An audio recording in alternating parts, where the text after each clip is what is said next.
Um, I'm disgusted with our play, and I don't want to take anything away from West Virginia. I thought Javon Small was a lot to handle, um, and he had a nice game. I thought Yesufu was a difference maker because I think he's averaging 4 or something. We certainly were concerned with him and respect him. Followed him throughout his career, starting back at Drake years and years ago.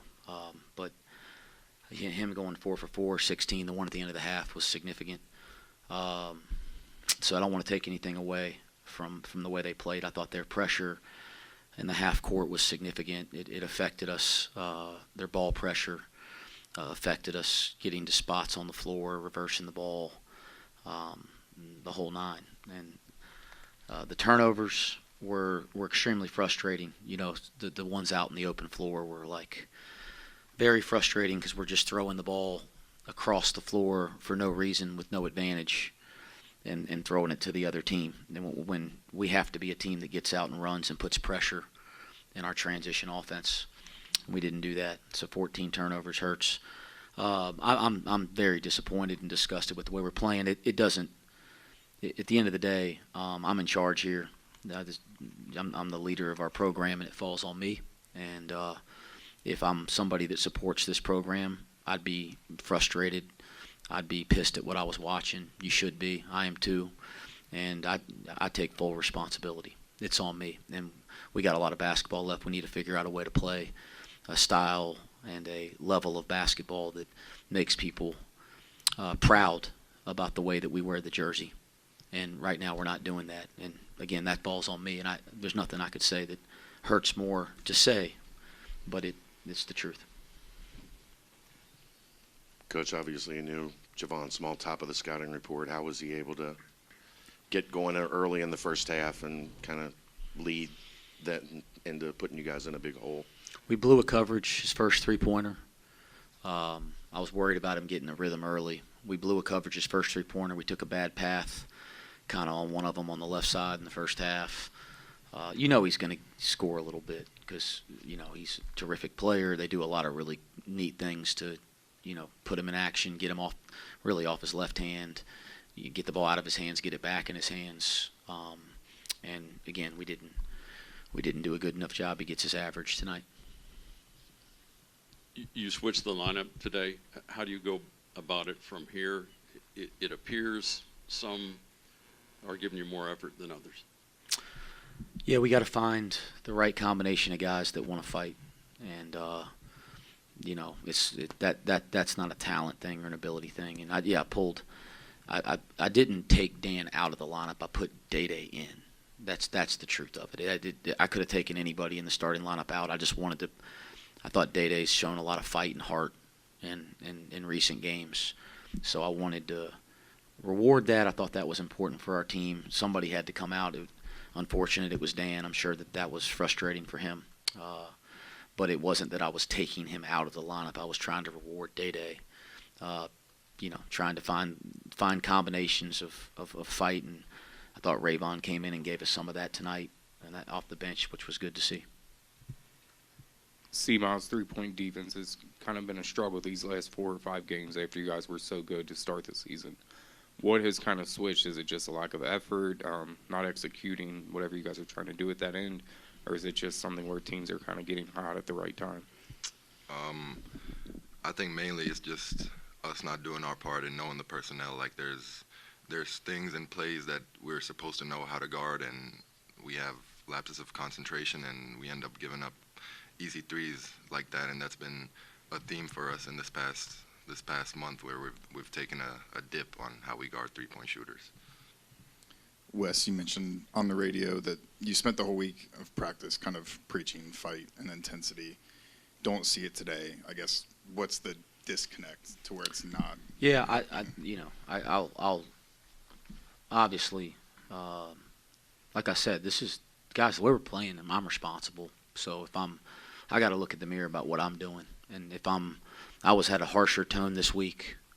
I was more combative and challenged them a lot, and if that's the wrong way to approach him, I'll look and try to evaluate it. I've never felt that way before, but I'm just trying to get an edge and a competitive spirit that we've shown the ability to have this year. And again, if it's not happening, it falls on me, guys. That's the truth of it.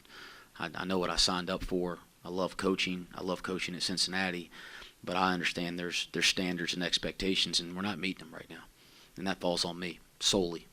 And I'll, I feel terrible for the people that support our program. They deserve better. And the only thing I can tell you is that, it's not like I'm going to accept it. So, back to work. CMOS 29% from three in conference play. What has kind of been the biggest difference in this stretch compared to the first month of the season? Just not making shots. I mean, taking more difficult ones, and as a group, we've been struggling on offense, and that's we don't get as many good shots as we got earlier in the season. We're not doing our job running in transition and executing, and because of that, everybody's percentages are down. Coach, 7 points for Ray in 12 minutes. Doing what he needs to earn himself some more time. Yeah, I think he's playing with spirit. He practices with spirit every day. So, yeah, no question. I mean, we're looking for some guys that are going to fight, and it was good to see that from Ray. He gave us a lift tonight. Coach, in the first half, West Virginia had 18 4-edge and paint points. They struggled there. They don't have the ball this size. So I'm just curious, what did you attribute that to, and how important was that? I thought transition, a couple baskets in transition. I thought there were some baskets that the ball's bouncing around down there off the rim, and they just pick it up and lay it in. So beating us to, whether it's an offensive rebound or a loose ball, beating us to balls that lead to easy baskets. So some transition breakdown. Dylan loses sight of man and ball for a layup in the first half. I can go through all of them if you'd like, but it wasn't one specific thing. There's a couple in transition, a couple where we don't, defensive rebound with the ball bouncing around, and then we lose sight of a couple times. So, yeah, that was probably those were the plays that, I think we were challenging the team in timeouts the most. Wes, how many different ways can you search to get your message through to the team? How many ways have you tried, and how many different ways do you think there are left to get through to your team? 14 years, guys. It's my 14th year as a head coach. I don't know if I've ever had a team at this point in the year where I felt the lack of effort collectively that I feel right now. That's probably new for me. But college basketball coaching has challenges, and what you do is you keep fighting. You keep trying to figure it out. There's no stop here. But this group's got fight. It's got heart. It's got, like I said, they got character. We got to get it out of them. We got to get out of them, and that starts with me. And so whatever possible thing that you could ever think of to do, we're going to try to do.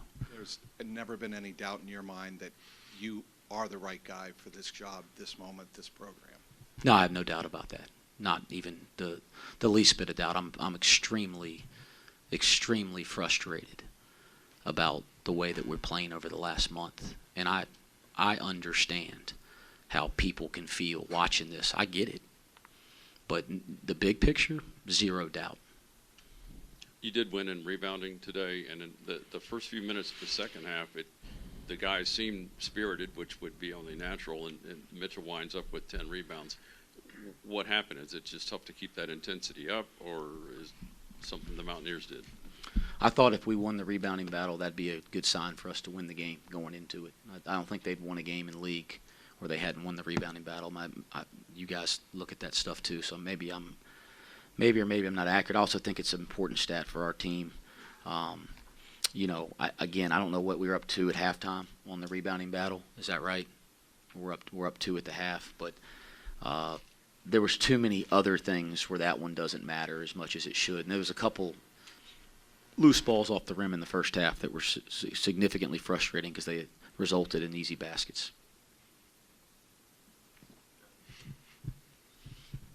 CMOS, when you're laying in bed at night, how do you make sense of this? A team that was so competitive in the Big 12 a season ago, you return as many guys as you return, and it's much more of a struggle this time.